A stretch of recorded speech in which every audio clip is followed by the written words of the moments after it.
Just keep going, just keep going up, just keep going, just keep going up.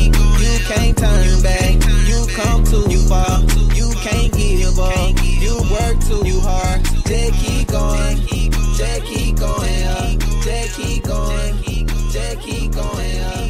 You can't turn back, you come too far, you can't give up, you work too hard. Hello, and welcome to another episode of Dissertation in 90 Days, the podcast where we break down the complexities of doctoral research into manageable steps. I'm Dr. J, your guide on this journey, and today we're tackling a topic that can significantly shape your academic career: publishing your research. Publishing isn't just about adding a line to your CV. It's about sharing your findings with the world, contributing to your field, and carving out your place in the academic community. In this episode, we'll explore the process of getting your research published in academic journals, from choosing the right journal to navigating the peer review process and everything in between. Whether you're a first-time author or looking to improve your publishing success rate, this episode is packed with insights to help you along the way. So settle in and let's dive into the intricate yet rewarding world of academic publishing. Publishing your research is more than just a graduation requirement. It's a crucial step in establishing your academic identity. When you publish, you're not only contributing to the body of knowledge in your field, but you're also setting the stage for future research, opening up opportunities for collaboration, and enhancing your professional credibility. The first step in the publishing journey is selecting the right journal. This decision can have a lasting impact on how your research is perceived and who engages with it. To make an informed choice, start by identifying journals that align with the focus of your research. Look at the scope of the journal, the type of articles it publishes, and its target audience. Impact factor is one consideration, but it's also important to think about the journal's readership and how well it matches the audience you want to reach. For instance, a journal with a high impact factor might not always be the best choice if it's not well read within your specific niche. Once you've narrowed down your options, it's crucial to thoroughly review the submission guidelines for each journal. These guidelines will dictate everything from the structure and length of your manuscript to the citation style and format of figures and tables. It's surprising how many manuscripts are rejected not for the quality of the research, but simply because they don't adhere to the journal's formatting requirements. Taking the time to ensure that your manuscript meets all these specifications can significantly increase your chances of getting past the initial screening process. Now, let's dive into the heart of your manuscript: the writing process. Writing for a journal is a different beast compared to writing your dissertation. Your manuscript needs to be concise, focused, and tailored to the journal's audience. Start with a strong abstract. The abstract is often the first, and sometimes the only, part of your paper that will be read, so it needs to succinctly convey your research question, methodology, key findings, and the significance of your work. A well-crafted abstract can make the difference between a manuscript that piques the interest of reviewers and one that is dismissed. Your introduction should provide a clear and engaging overview of your research. Start by contextualizing your study within the broader field. Explain the problem or question your research addresses and why it matters. Then, briefly review the relevant literature, not to exhaustively cover every study, but to highlight where your work fits in and how it fills a gap in the current knowledge. Conclude your introduction with a clear statement of your research objectives and what your study aims to achieve. When it comes to the methodology section, clarity and transparency are key. This is where you detail how your research was conducted. so another researcher could replicate your study. Describe your methods in detail, and don't shy away from discussing any challenges you encountered and how you addressed them. If your research involved complex procedures or specialized equipment, consider providing supplementary materials or appendices to offer additional detail without overwhelming the main text. The results section is where you present your findings. Be objective and clear, presenting the data without interpretation. Use tables, figures, and charts to help convey complex data, but make sure these visuals are easy to read and directly relevant to your results. Each figure and table should be accompanied by a brief caption that explains what it shows and why it's important.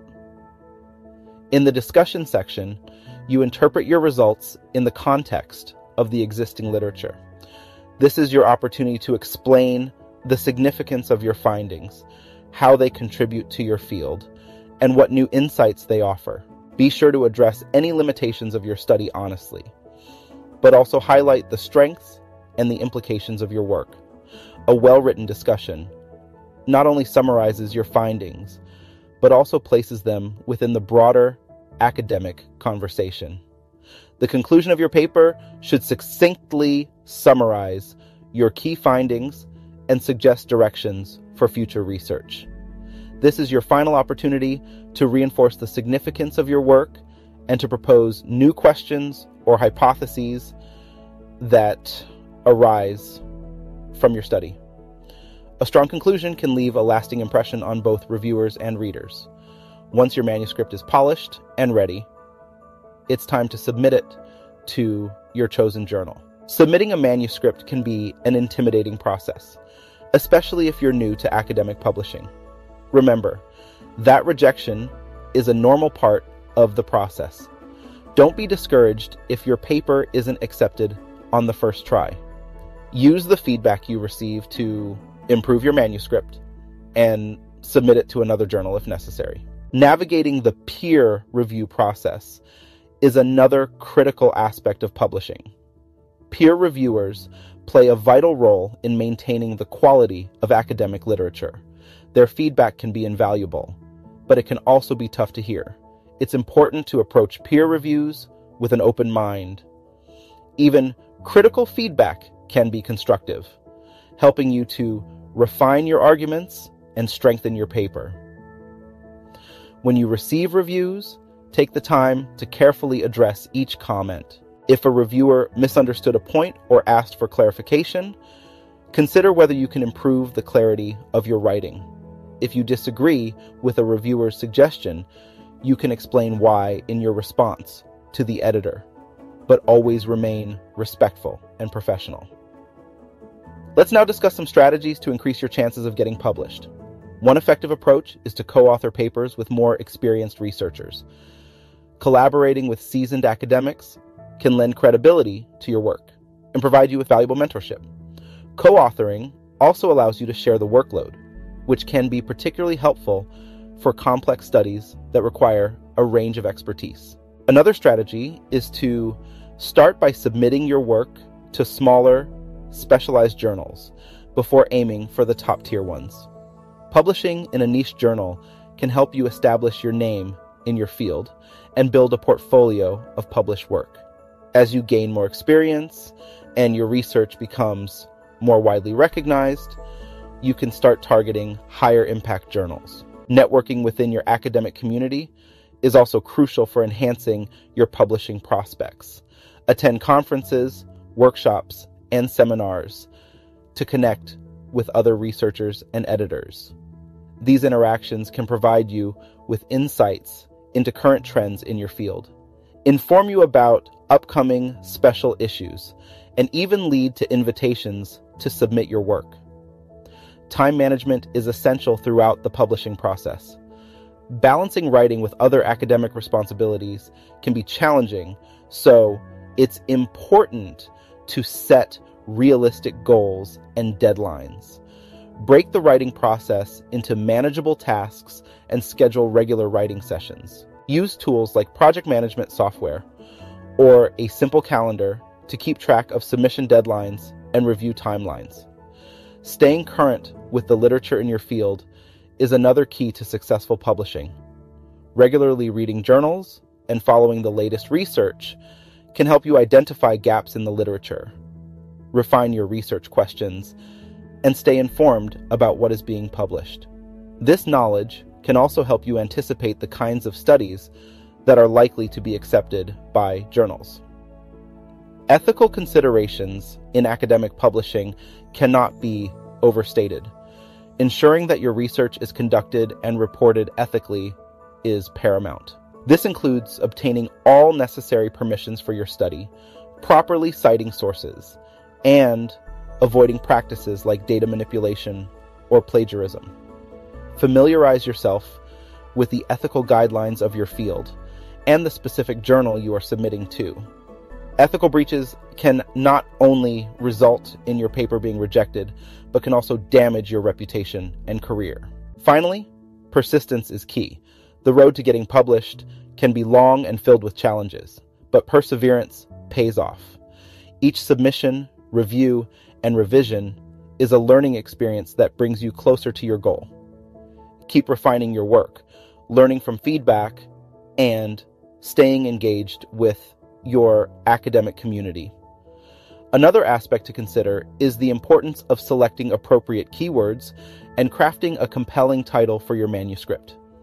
Keywords help ensure that your paper is discoverable in databases and search engines. Choose keywords that are specific to your research and that reflect the core topics of your paper.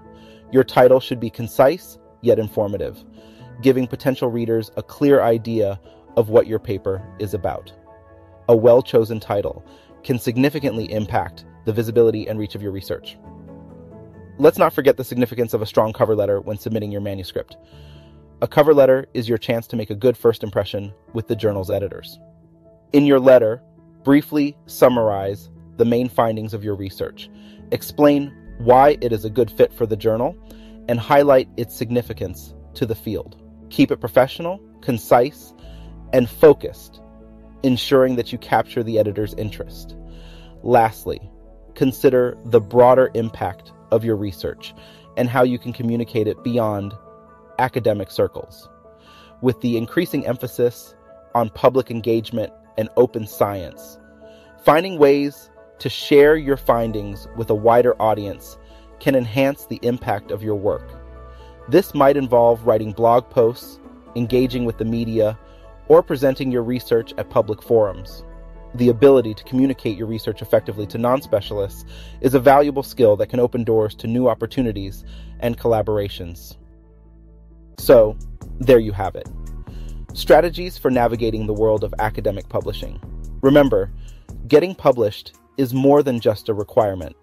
It's your opportunity to contribute to your field, share your research with a broader audience, and establish yourself as a credible scholar.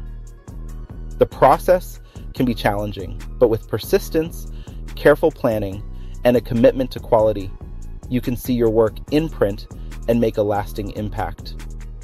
Thank you for joining me on this episode of Dissertation in 90 Days. I hope you found these insights helpful as you work towards getting your research published. If you enjoyed this episode, don't forget to subscribe and leave us a review. Share this podcast with your peers who might also benefit from these tips. And as always, I invite you to connect with our Grad Mentor Network for more resources and support. Remember, the journey to publication is a marathon, not a sprint. Stay focused, stay patient, and keep refining your craft.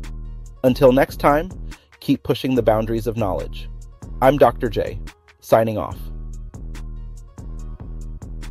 Goodbye.